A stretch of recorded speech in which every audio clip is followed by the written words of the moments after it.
Hello বন্ধুরা, আসসালামু আলাইকুম। আজকে আমার জীবনের প্রথম একটা ব্লগ শুরু করলাম। রাতের পরেই একটা দিন চলে এলো, আর এই সুন্দর সকালটা এক কাপ গরম গরম ধোঁয়া ওঠা চা না হলেই নয়। আমি চাটা আস্তে আস্তে খেয়ে নেব। তারপরে আমাদের টিফিন টাপান টুকটাক রুটি তরকারি এগুলো খাওয়া হয়েছে, কিন্তু আমার মেয়ে আবার ও ভাত ছাড়া কিছুই পছন্দ করে না। তার জন্য আমি ওকে একটু কাল আগের দিনের চিকেন চাপ ছিল আর একটু ভাত, সেটাকে গরম করে দিলাম। এটা হলো আমার মেয়ে ফাইজা, আর পাশে যে বসে আছে ওটা আমাদের বাড়ির সবচেয়ে ছোট সদস্য, আমার ছোট দেওরের ছোট ছেলে। ওর নাম হলো ইয়ামিন করিম। ওকে আমি গুলবুল বলেই ডাকি। আমি সময় পেলেই ওকে নিয়ে একটু খেলাধুলো আনন্দ করি। ও খুব ভালোবাসে আমাদের এখানে আসতে। একই বাড়িতেই আমরা সবাই থাকি। আমি আমার মেয়ে ওকে নিয়ে খুব মজা করি, আনন্দ করি। ও খুব ভালোবাসে আমাদেরকে। দেখুন আমি কিভাবে ওর সাথে খেলা করছি আর ও কি কত আনন্দ পাচ্ছে। ওদের খেলাধুলা মোটামুটি শেষ করে ওর সাথে একটু হুড়োহুড়ি করে আমি এবার ভাত বসাতে চলে এলাম। আমার আগেই রান্না বান্না মোটামুটি শেষ করে নিয়েছি। আজকে তেমন কিছু রান্না করিনি, কারণ শরীরটা ভালো ছিল না। তাই এখানে আমি ভাতটা বসিয়ে নেব। তার জন্য চালটা খুব ভালোভাবে ধুয়ে নিলাম। ইদানিং শুনলাম যে বৃষ্টির পানিতে নাকি ভাতটা খুব ভালো রান্না হয়।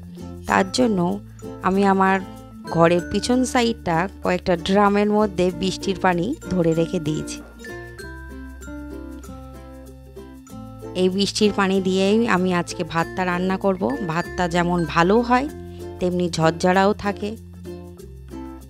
বৃষ্টির পানিটা কতদিন চলবে জানি না, যতদিন চলে ততদিন ওই পানিতেই ভাত রান্না করব। এবার চলে এলাম আমি আমার এলোমেলো রান্নাঘরে।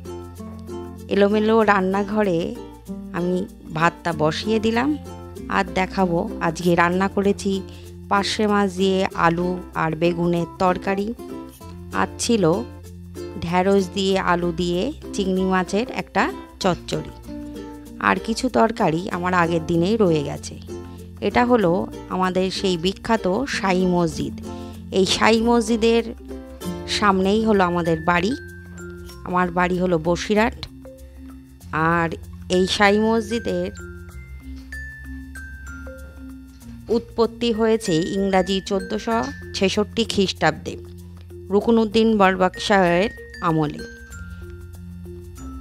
এটা আপাতত এখনও 558 বছরেরই পুরনো। এটা ছিল আমার জুম্মার দিনে তোলা ছবি, শুক্রবার।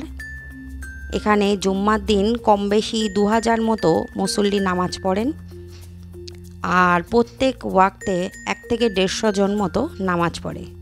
এখানে মসজিদের সামনে অনেক ফকির মিসকিনরা বসে থাকেন, সবাই ওনাদেরকে পয়সা দেন। আর এই মাঠে যাদের অনেকের মানত করা থাকে, অনেকে বাচ্চার মুখে ভাত দেবে হুজুরের কাছ থেকে, সেই জন্যে নিয়ে আসে। আগে মাঠটা পুরো ভর্তি থাকতো, এখন অনেক মানুষজন কমে গেছে। এটা হলো পরের দিনের ছবি। পাশের বাড়ির এক চাচা মাঝে মাঝে মাছ কম দামে পেলেই আমাদের জন্য নিয়ে আসেন। উনিও নেন, আর আমার কর্তাকে উনি খুব ভালোবাসেন, ওই জন্য ওনার ভাইপোর জন্যও কিছুটা করে মাছ এনে দেন। আমি এই মাছগুলো এবার কুটে নেব। ও সময় মাছ দেখলে একটু রাগ হয় ঠিকই, কিন্তু কর্তামশাই যেহেতু খেতে ভালোবাসে ওই জন্যে কষ্টটা লাঘব হয়ে যায়। আমি আবার ছাই ছাড়া মাছ কাটতে পারি না, ওই জন্য ছাই দিয়ে এই মাছগুলো সুন্দরভাবে কেটে নিলাম। আর মাছগুলো ধুয়ে নিই। আমার একটা শিল আছে, খড়খড়ে একটু শিল, তাতেই মাছটা ডলে ডলে পরিষ্কার করে আমি ধুয়ে নিই। এইভাবে এখানে আছে মোটামুটি 1.5 কিলো মতো মাছ। এগুলো পরিষ্কার করে আমি ধুয়ে রান্নাঘরে নিয়ে চলে এলাম। এবার এগুলোকে আমি ফ্রিজের মধ্যে ঢুকিয়ে দেব।